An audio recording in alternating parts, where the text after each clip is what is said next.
না না না, আইসা তোমার একবারে নিয়ে যাবো বাসা।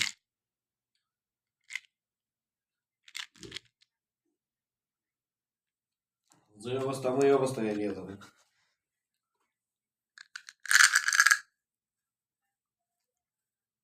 এগুলো এগুলো করে ফেলাও, কালকে করে ফেলো। রাত্রে শীতকালে কোনো কাজ রেখো না। রাত্রের জন্য কোনো কাজ টাজ রাখো না, সন্ধ্যা করার জন্য কোনো কাজ না থাকে, ওইটার জন্য 12টা পর্যন্ত বয়ে থাকতে হবে। কারণ কালকে করে নেবা সন্ধ্যার আগে সব কাজ।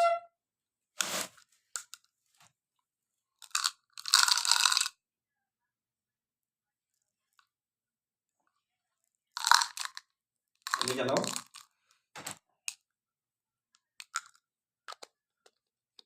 তুমি লেখো, লেখাতে আর সমস্যা নেই।